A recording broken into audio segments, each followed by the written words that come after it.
Eu quero falar hoje sobre algo que toca toda a criação. E entender isso vai ajudar a gente a romper em meio aos desafios da nossa jornada. Você está comigo? Diga amém. Amém. Comecei a pregar nesse domingo sobre a força que brota da dor. E é interessante porque tem gente que quando ouviu essa palavra falou: pastor, eu tenho uma fonte inesgotável. Porque eu tenho sentido muita dor no meio da jornada. Irmão, a grande questão não é se nós vamos sentir dor. A pergunta é o que nós estamos aprendendo em meio a ela. Porque a dor é algo que conecta toda a criação. Jesus não foi poupado dela. E às vezes a gente tem uma expectativa de que, pega essa chave, irmão, de que Deus nos poupe daquilo que não poupou nem ao próprio Jesus. Jesus não foi poupado da dor do processo. Jesus não foi poupado da dor em meio ao trabalho. Jesus não foi poupado da dor do abandono, da dor da traição. Jesus não foi poupado nem da dor da cruz ou da separação. A Bíblia diz que quando ele está próximo de se entregar, ele diz: Pai, se possível for, afasta de mim esse cálice. O cálice que Jesus temia não está ligado à dor do sacrifício físico, mas está ligado à dor da separação. Irmão, ouve isso em nome de Jesus. Pela primeira vez em toda a história, o pai e o filho não seriam mais um. A gente lê Gênesis e a Bíblia diz que quando o homem foi formado, o pai disse: façamos então o homem a nossa imagem e semelhança. Jesus estava desde o princípio. João diz que no princípio ele era o verbo estava com Deus, o verbo era Deus e todas as coisas foram criadas por meio dele, e sem ele nada do que foi feito se fez. A gente vê Jesus numa prefiguração da serpente levantada no meio do deserto. A gente vê Jesus em vários momentos no Antigo Testamento, até que ele seja revelado então no Novo. O que eu quero compartilhar com você é que a maior dor que Jesus sentiu não foi da traição de Judas, não foi dos espinhos colocados sobre a sua cabeça, muito menos dos cravos colocados sobre as suas mãos e pés. A dor que fez com que Jesus pedisse para que, se fosse possível, o Pai separasse dele, era a dor da separação. Você está comigo? Diga amém. Irmão, se a dor que fez com que Jesus tivesse temor e medo, a Bíblia diz que ele sentiu uma angústia mortal a ponto de transpirar sangue. Se a dor que fez Jesus sentir isso é a dor da separação do Pai, a gente precisa entender que não existe vida longe dele. A única coisa que fez com que Jesus tivesse temor é estar distante do Pai. Mas glória a Deus que hoje é uma noite de recomeço e tem pessoas distantes do Pai que vão correr para o braço dele essa noite. Você está comigo? Diga amém. Então entenda isso, a dor faz parte da nossa jornada. A dor da perda, a dor da traição, a dor da rejeição, a dor do processo, a dor da distância, a dor do crescimento. Eu tenho uma filha de 9 anos em casa, e se tem algo que eu tenho aprendido, que eu já estava quase me esquecendo, é que existe dor no crescimento. A Cecília acorda às vezes com 30 centímetros a mais do que quando ela foi dormir na noite anterior. É impressionante como passa rápido. Mas em meio ao crescimento da Ceci, existe uma dor de crescimento da Ceci, growth pains, dores de crescimento. Irmão, olha para mim, você está comigo? Diga amém. Eu não sei se já te disseram, mas crescer dói. Fala para quem está do seu lado: crescer dói. Os sociólogos têm chamado a nossa geração de geração Peter Pan, uma geração que vive na terra do nunca e que está o tempo inteiro buscando conforto. Uma geração que quer ser poupada dos processos, que quer ser poupada das dores do processo. O problema é que quando eu sou poupado da dor do processo, eu estou sendo afastado também da oportunidade do crescimento. Irmão, se você tem sentido dor, se alegra, existe algo sendo gerado em você. Existe um crescimento sendo gerado em você. Cada pessoa que está aqui nesse auditório, cada uma das, 5 mil, 6 mil pessoas conectadas online, são frutos da gestação de alguém que, para que você estivesse aqui, ela precisou passar por dores. Dores da gestação, as dores do parto. E é por isso que eu quero compartilhar com você nessa noite que existe força brotando em meio à sua dor. Você pode declarar isso? Diga: existe uma força que brota em meio à minha dor.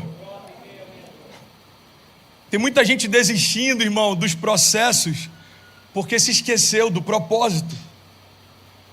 O que me faz manter o meu coração firme, independente das dores do processo, é quando eu me lembro do propósito. A Bíblia diz que Jesus, pela alegria que lhe fora proposta, suportou a vergonha e a dor. Jesus suportou a rejeição e a cruz. A Bíblia está dizendo que Jesus trazia à memória dele a alegria que Deus havia proposto. Então façam isso também, é o que diz a palavra, para que vocês não se cansem e nem desanimem. Irmão, quantas pessoas vieram para a América como você, mas não suportaram a dor do processo e abriram mão de um sonho que trouxe elas até aqui? A dor de se separar da família não impediu, a dor de abrir mão do conforto no Brasil não impediu, mas a dor do processo aqui tem sido o ponto final na história de muita gente. O que a gente aprende com isso é que às vezes a gente consegue vencer a dor no início da jornada, mas o que vai mudar a nossa história é se a gente conseguir vencer a dor no meio do caminho. É vencendo essas dores no meio do caminho que a gente vê Deus separando meninos de homens. Eu acredito, isso é uma convicção minha, eu acredito que a galeria dos heróis da fé poderia ter 10 vezes mais nomes do que tem. Quem sabe a galeria dos heróis da fé poderia ter 100 vezes mais nomes do que tem. Porque a galeria dos heróis da fé não lista os homens que Deus chamou, lista os homens que aceitaram o convite que Deus fez. Então aqueles que aceitaram o convite e viveram o processo, estão lá listados como aqueles que viveram a promessa. Irmão, olha para mim em nome de Jesus. A questão não é se Deus tem projetos para você, a questão é se você vai deixar a dor parar você ou não. A questão não é se você tem promessas de Deus, desígnios de Deus. A questão não é se Deus tem grandeza para você. A questão não é se existem portas de provisão te esperando. A questão é se você vai deixar que a dor limite você ou que a promessa que Deus te fez defina até onde você vai. Você está comigo? Diga amém. Amém. Eu acredito de verdade que o que sustenta a gente no dia mal são 2 pilares fundamentais. O que sustenta você no dia mal é uma visão e uma palavra. Você pode repetir isso comigo? Diga: o que me sustenta no dia mal é uma visão e uma palavra. Irmão, não perde isso em nome de Jesus. Tem muito poder liberado em algumas chaves tão simples. O que me sustenta no dia mal é uma visão e uma palavra. Eu preguei alguns dias atrás em Miami sobre o poder da visão. Eu acredito que visionários são homens que desenvolveram a capacidade de passear no tempo. Então eles foram no futuro, viram coisas e voltaram para o presente para contar o que viram.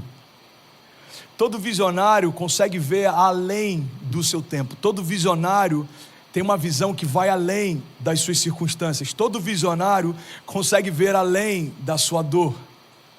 Porque tinha dor na construção da arca, mas existia uma visão que fazia com que Noé não parasse. Tinha dor durante a jornada de Pedro em meio a cativeiros e prisões, mas existia uma visão que fazia com que ele suportasse a sua dor. Irmão, olha para mim em nome de Jesus. O que vai sustentar você no dia mau é se você tem uma visão e se você tem uma palavra. Eu não sei se todo mundo aqui já passou por isso, mas pelo menos, 70% de quem é pai aqui já passou por um momento como esse. Você está num trabalho que você não faz o que você gostaria de fazer, você não está descansando como você gostaria de descansar, mas quando você lembra da sua família, você continua fazendo o que tem que ser feito. Porque a visão da sua família e do propósito pelo qual você faz o que faz é o que sustenta você no meio do processo. Irmão, se eu me esquecer da visão que Deus me deu para fazer o que eu faço, no primeiro combate, no primeiro conflito, eu paro de fazer o que eu estou fazendo. O Pastor Eric, ele sempre fala que uma característica que chama a atenção dele é o fato de eu sempre pregar como se fosse a última vez. Pastor, por que em alguns momentos você prega mesmo tendo dormido 3 horas no dia anterior? Por que você tem essa paixão para pregar 3, 4, 5 vezes na semana? Porque existe uma visão que Deus me deu. A visão que Deus me deu há 15 anos atrás é o que me sustenta em meio a estações difíceis. Eu já tive a oportunidade de pregar em conferência para milhares de pessoas enquanto a luz da minha casa estava cortada. E se você me perguntar, teve menos paixão? Não, teve mais ainda, porque eu sei quem me chamou e quem chamou sustenta. Quem te chamou te sustenta. E aí, tudo bem? Você acabou agora.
assistir um vídeo. E se você ainda não está inscrito, já se inscreve também no nosso canal, ativa esse sininho aqui embaixo de notificação e toda vez que eu fizer uma live ou estiver transmitindo uma mensagem ao vivo, você vai ser um dos primeiros a saber.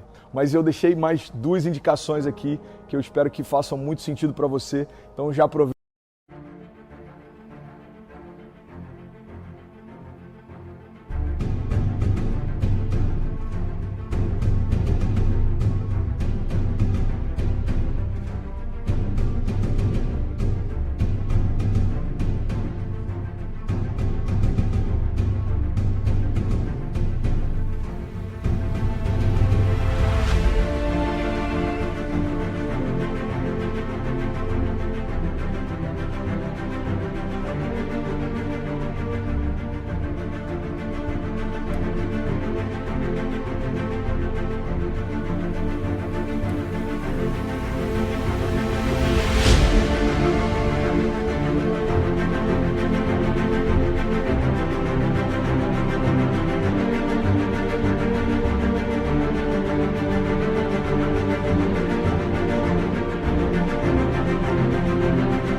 E clica para assistir a próxima mensagem, beleza? Seja bem-vindo ao time de incendiários e eu espero de verdade que essas mensagens mudem a sua vida como elas têm mudado a minha também. Até a próxima. Valeu!